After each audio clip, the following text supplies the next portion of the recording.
Goal setting is one of the most important skills to develop if you want to design your future.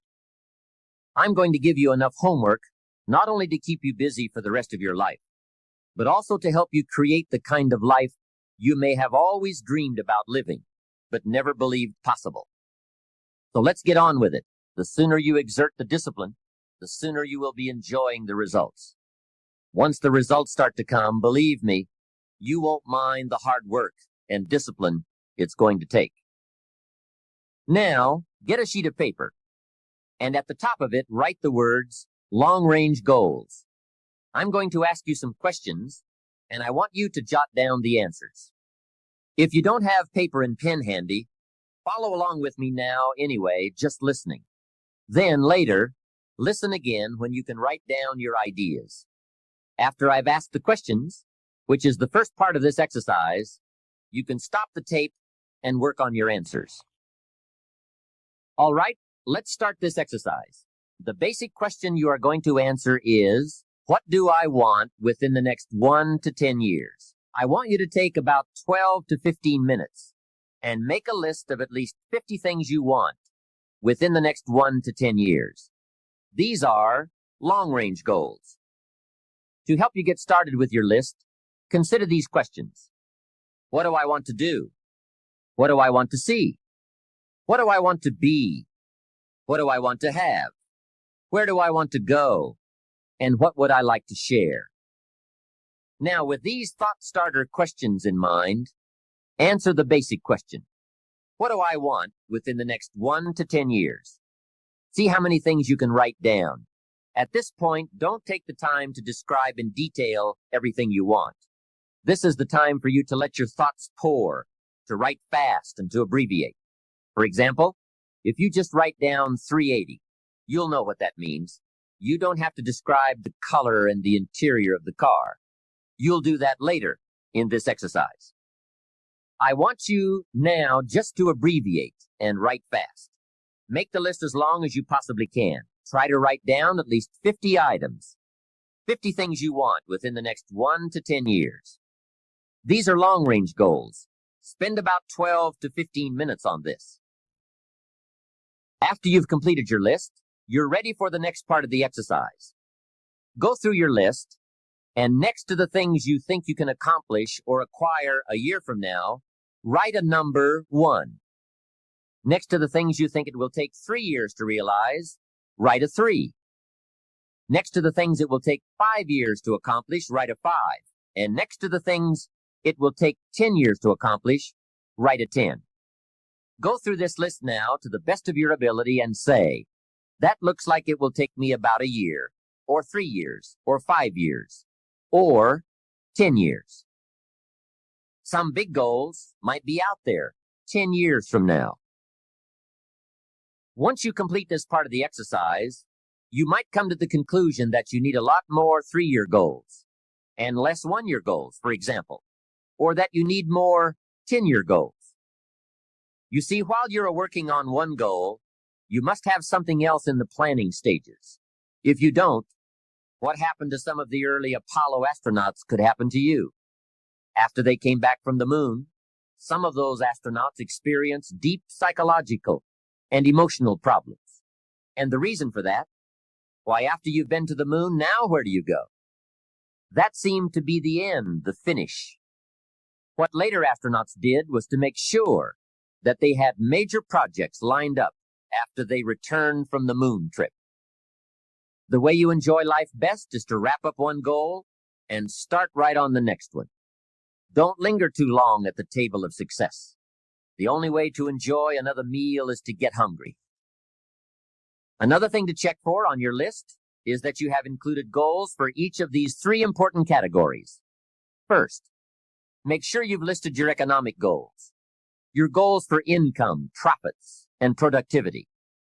Second, make certain your list includes material items you want, tangibles, such as a home, a car, a boat, furniture, or jewelry. Don't attach the wrong importance to things, but they are important. Third, you'll want to include on your list goals for personal development. Write down all your personal development goals. Your goals to be more physically fit, to lose weight, to be more decisive, to be a more effective leader, to be a better communicator, to learn another language.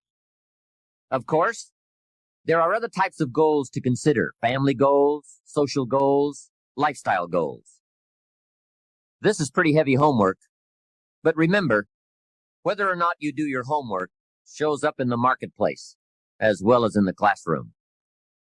After you have determined which of your goals are 1 year, 3 year, 5 year, and 10 year, and after you've made certain your list includes economic goals, things, and personal development goals, I want you to go back to this list again. Now pick out the 4 most important 1-year goals, the 4 most important 3-year goals, the 4 most important 5-year goals, and the 4 most important 10-year goals. Those 16 goals will give you plenty of work for now. Get out some more paper, and in a brief paragraph, describe each goal. How high, how long, how much, what size, what model, what color, for example. Also describe why it is important to you. This is a process where you either talk yourself into it or talk yourself out of it, which is good. When you're unclear as to why something is important, usually you put only half-hearted effort into it. What you want is a powerful motivator, but the reason why you want it is an even more powerful motivator. It has greater pull. You may find that some of your goals you thought at first glance were important are not important after all. Do some reflecting, refining, and revising. The point is, right now, try to have approximately 4 1-year, 3-year, 5-year, and 10-year goals that you truly believe in, that inspire you, that you've sold yourself on. When these goals and the reasons you want to obtain them are each clearly described in a brief paragraph, transfer this information to a journal or some type of notebook that you can carry with you easily and refer to often. It's essential to set aside some time every week to review all of your goals, to rearrange them, redo them, restructure them, to add goals, or to tear up the whole list and start over. Goal setting is not something you do just once.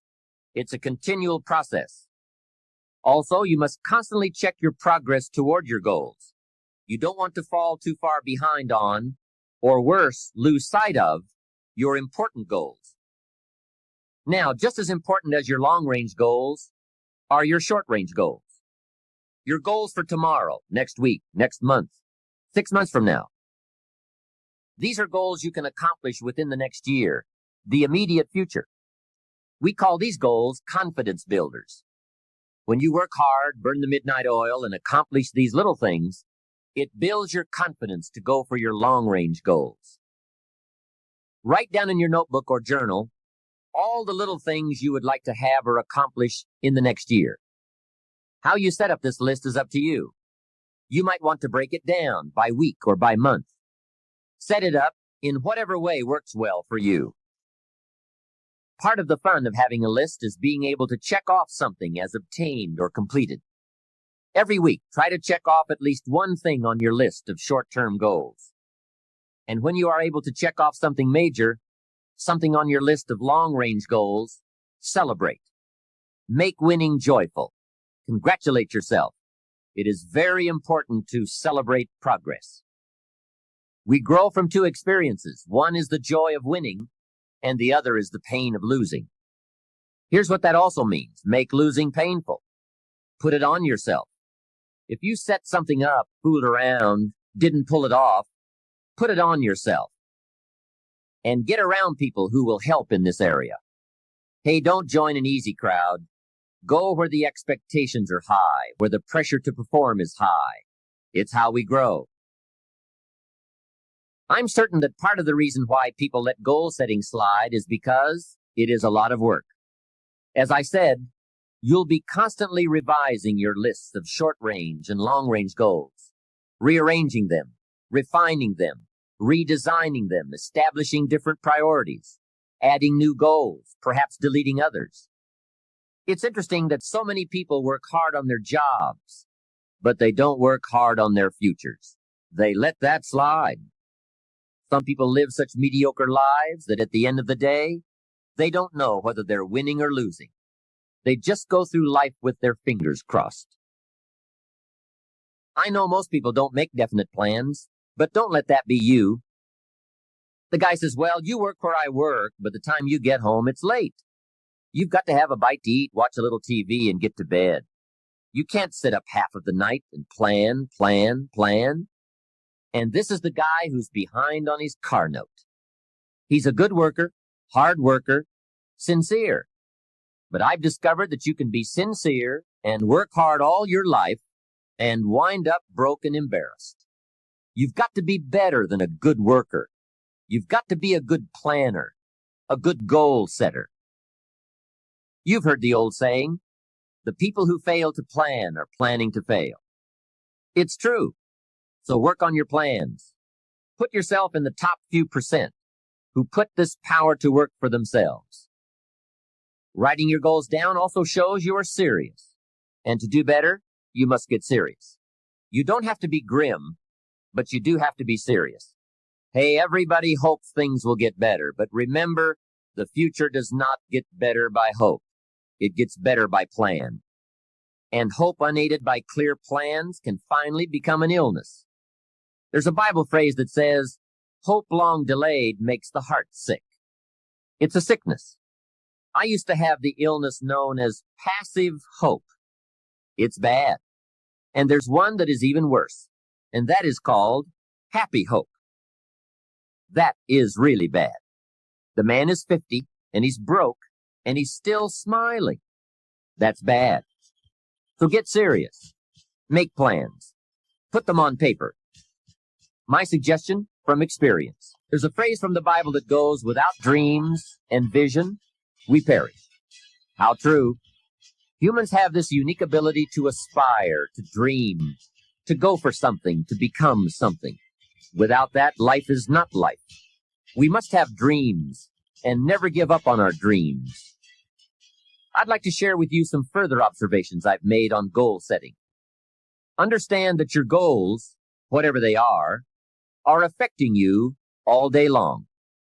Your goals affect your handshake, your attitude, how you feel.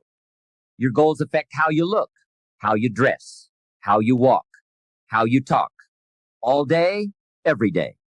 Your personality, conversation, activity, it's all affected by your goals. I asked a man one time, what are your goals for this month? And he said, if I could just scrape up enough money to pay these lousy bills. That was his goal. Hey, I'm not saying it isn't a goal. It is, but it's such a poor goal. It certainly isn't inspiring. You don't jump out of bed on Monday morning and say, oh boy, another chance to go out and scrape up the money to pay these lousy bills. The point is that goals should be fun. They should be big, challenging, rewarding. They should allow you to grow. Remember, too, that the major purpose of having a goal is not just to acquire the goal. The major reason for setting goals is to compel yourself to become the person it takes to achieve them. In other words, attaining the goal is of secondary importance. What's far more important is what you become in the pursuit of it. The greatest value in becoming a millionaire, for example, is not the $1 million. The greatest value is the skills, the knowledge, the discipline, and the leadership qualities you acquired in becoming a millionaire. It's the experience you acquired in planning, development, strategy. It's other qualities you acquired, such as courage, commitment, and willpower, to attract $1 million. You could lose everything you attain, but you could not lose the skills, knowledge, and experience you have obtained. Even better than having is being. Here's a most important question to spend some time answering. What kind of person will I have to become to get all I want? Write down a few thoughts on that. Write down some skills you'll have to develop, for example, and some of the things you're going to have to learn. Just spend a little time writing a few sentences on this. What kind of person will I have to become to get all I want? The answer to this will give you some personal development goals. Remember that income does not far exceed personal development. All of us have to do this kind of self-examination. I have to look at my own life and say, well, here's what I want, but am I willing to become what it takes to get what I want? If I'm too lazy, if I don't want to learn, read, study, and grow to become that kind of person, then I cannot attract what I want. Now, either I have to change my wants or I have to change myself. Here are a few more key points I'd like to share with you on goals and designing your future. First, if you don't right now feel as if you're equipped to get all you want, just remember, ability will grow to match your strong dreams. That's why the goal-setting process we've discussed is so important. The more you work on this, the more ideas you will get on how you can change, how you can grow. I am nowhere near the person I was when I met Mr. Shoaff 25 years ago. I'm not that person anymore. I've changed. There's nothing you can do about the past, but you can do a great deal about your future. You don't have to be the same person you were yesterday. You can make changes in your life. Absolutely startling changes in a fairly short period of time. You can make changes you can't even conceive of now if you give yourself a chance. Your abilities will grow. You have untapped talents and potential that you haven't even reached for yet. And as time goes on, you'll be able to reach deeper and deeper. The first thing you'll know, you'll be able to do things you never thought you could do. You'll be able to handle things you never thought you could handle. You'll have ideas that you've never had before. All of this is sparked by the goal-setting process. When you know what you want, and you want it badly enough, the answers will come to you. I can't tell you why it works. All I know is it works. Give yourself a chance to become all you can become and to accomplish all you can accomplish.